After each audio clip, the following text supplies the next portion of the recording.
Olá, seja bem-vindo ao projeto CRC Ativo da CHI Cursos. Eu sou a professora Antônia e hoje nós vamos falar sobre CPC 25, provisões, passivo contingentes e ativos contingentes. Quer fazer parte desse projeto? Entre em contato com a gente pelo WhatsApp, acompanhe nossos vídeos no canal do YouTube e acompanhe as nossas atividades através das redes sociais. Vem para a CHI que aqui o aprendizado faz a diferença. Bom, nós temos vídeos, revisão teórica de temas, simulados por tema, simulado por matéria e dicas de autoestudo. E mais, né? Não vamos deixar você ficar aí estudando de forma desorganizada. Vem para a CHI. Em relação ao CPC 25, sim, CPC 25 é aquele das palavras mágicas: provável, possível e remoto. Não posso me esquecer que você também tem que tomar cuidado, porque às vezes não aparecem palavras, mas aparecem expressões ou até porcentagem, né? Aparece mais que sim do que não de acontecer. E a palavra-chave que fecha essas palavras, que são provável, possível, remota, ou mais que sim do que não, ou porcentagens, vai ser sempre ter estimativa confiável. Então, esse é o nosso mapa mental, que nós vamos voltar nele daqui a pouco. Então, palavras, porcentagens ou expressões, não importa. O importante é ter estimativa confiável.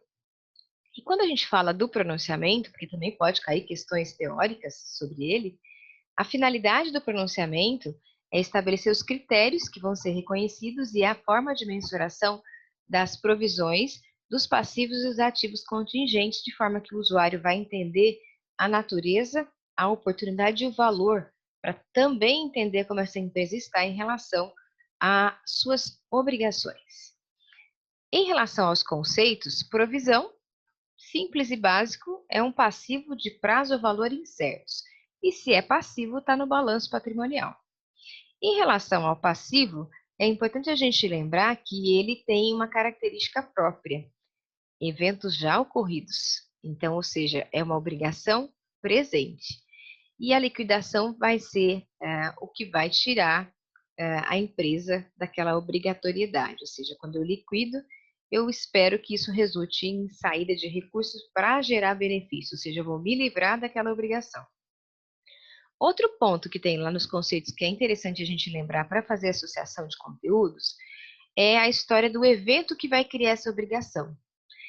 E essa obrigação pode ser legal ou não formalizada. E é legal entender, ó, que legal, legal, legal. É importante saber a diferença entre uma obrigação legal e não formalizada.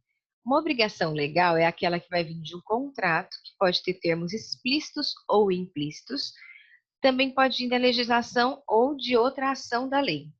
Quando eu tenho uma obrigação não formalizada, eu não tenho uma lei obrigando, mas a entidade, né, que é por padrão estabelecido de práticas passadas, política publicada ou declaração atual suficientemente específica, indica que ela tem uma responsabilidade.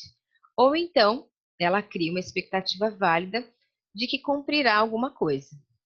Então, eu posso ter uma provisão que está vindo por uma obrigação legal, que é da legislação, ou eu posso ser simplesmente porque a entidade criou uma expectativa. Em relação a essa palavrinha provisão, nós já vimos que lá está escrito que é um passivo de prazo ou valor incerto.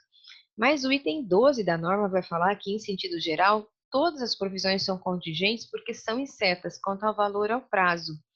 Porém, o termo contingente é usado para ativos ou passivos que não sejam reconhecidos porque sua existência somente será confirmada pela ocorrência ou não de um ou mais eventos incertos, não totalmente sob controle da entidade.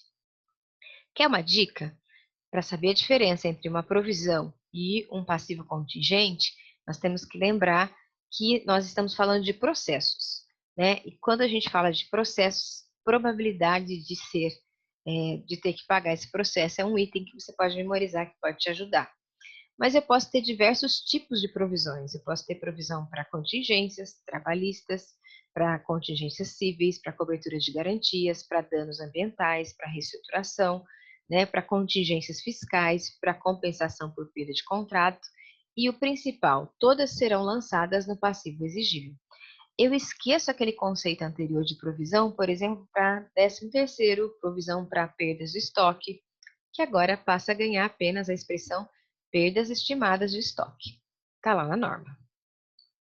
Outra coisa que também a gente vai ter que fazer uma associação, que aquilo que a gente chamava provisão para férias, provisão para 13º, a norma diz que isso também pode ter uma incerteza, mas é menor do que a provisão. Então, ele fala, provisão se distingue tanto do contas a pagar da empresa, quanto daquilo que a gente chamaria apropriações por competências, porque não são incertos. Tá? Então, na verdade, a gente até já sabe que vai acontecer, tem uma variação de valor ou data de pagamento, mas vai ficar mais ou menos isso. E as palavras que eu vou memorizar para classificar uma provisão a resposta a 3 perguntas. É uma obrigação presente que gera evento, né, que gera obrigação? Sim. Tem saída provável de recursos? Sim. Tem estimativa confiável? Sim. Então, eu reconheço a provisão no balanço e coloco uma nota explicativa. Se eu tenho um passivo contingente, vai faltar uma dessas respostas. Normalmente vai ser em relação à saída do recurso, que pode ser remota, ou a saída pode até ser possível, mas vai faltar alguma coisa que também pode ser estimativa confiável. Não estará completa. E neste caso, quando eu tenho 2 das 3 respostas, eu posso, por exemplo, colocar como passivo contingente apenas numa nota explicativa. E não se esqueça que se for remota, a palavra remota, não é nada. Não coloca nem na nota explicativa. Uma palavra-chave é não esquecer que o que difere a provisão, né? Aliás, mesmo que seja provável a palavra, mas não esteja estimativa confiável no texto da sua prova, nós não temos uma provisão. Precisamos das 3 palavras: obrigação presente, saída provável, estimativa confiável. Toninha, e essas porcentagens que estão aqui? É aquela expressão mais que sim do que não. E o que seria mais que sim do que não? 50%. Então, mais que sim, mais que 50% eu tenho uma provisão. Menos que 50%, eu posso ter um passivo contingente, ou às vezes eu não tenho nada, tá? Fica a dica. Em relação ao passivo contingente, não se esqueça que ele não deve ser reconhecido. Ele é divulgado quando exigido, conforme exigido, a menos que seja remota a probabilidade de saída de recursos. Então, lembre-se, eu coloquei uma imagenzinha aqui, falta uma perninha, que nem o Saci Pererê, né, gente? Não se esqueça que o passivo contingente é uma obrigação possível.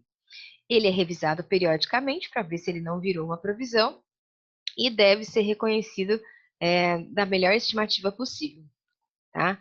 Outra coisa que nós temos também é a história do ativo contingente. E se nós falamos de processos lá, a provisão e o passivo contingente, alguém moveu o processo contra a minha empresa. Mas o ativo contingente é o contrário, a entidade moveu um processo contra alguém e ela pode ser que ela ganhe. Lembra da história incerta, não totalmente sob controle da entidade? É isso. Então, o ativo de contingente resulta de eventos passados, cuja existência será confirmada apenas pela ocorrência ou não de um ou mais eventos incertos, não totalmente sob o controle da entidade. Por isso, os ativos contingentes não são reconhecidos nas demonstrações. Porém, quando a realização do ganho é praticamente certa, então o ativo relacionado não é um ativo contingente e o seu reconhecimento é adequado. Ativo contingente será divulgado quando for provável a entrada de benefícios econômicos e são avaliados periodicamente para garantir que os desenvolvimentos sejam apropriadamente refletidos nas demonstrações.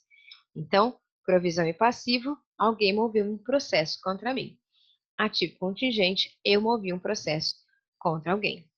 Lembre-se que os ativos contingentes também são avaliados periodicamente para que eles reflitam exatamente o que eles valem naquele momento. E lembre-se, para o ativo contingente não se utiliza palavras mágicas, porque ativo contingente não é reconhecido, ok? E lembre-se que os passivos contingentes, sim, eles serão divulgados em nota explicativa. Por quê? Porque ele é classificado como possível.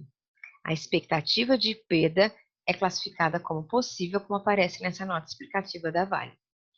E o exame de suficiência pede como? Bom, ele vai pedir, provavelmente com palavras, como está aqui, lembrando que não basta ter estimativa ser provável, tem que ter estimativa confiável, por isso essa questão nós não iríamos usar danos ambientais de 10 mil, Por quê? Inexistência de estimativas confiáveis. Eu desconsidero, e neste caso eu tenho provável 150 mil, né, com estimativa confiável, e eu tenho mais outros riscos fiscais, trabalhistas e cíveis, também provável, com estimativa confiável, 700.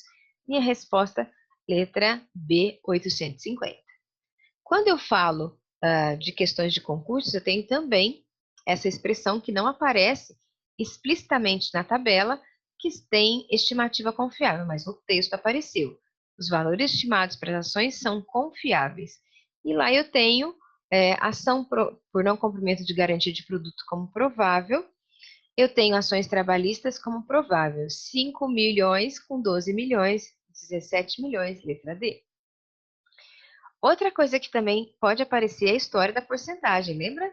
Né? A probabilidade de perda, mais que sim do que não. Então, para cima de 50% vira provisão. E sim, aqui eles querem reconhecimento de provisão. Que no caso ficou apenas o item 2, né? O cenário 2, que tem 70%. E não deixe de aprender com os exemplos. Lá no apêndice C, de 19 a 25, nas páginas 19 a 25, aparecem muitas visões do que seria ou não uma provisão. E essas visões geram questões de prova. Vale a pena olhar, hein? Não se esqueça, tira os 5 minutos, vai lá no 19 a 25 e vai aprender com os exemplos. Não se esqueça, estamos aqui, faça parte desse projeto e venha para a CHI. Não deixa de colocar um like aqui nesse vídeo, para que outras pessoas vejam e possam partilhar desse material. Nos vemos no próximo vídeo.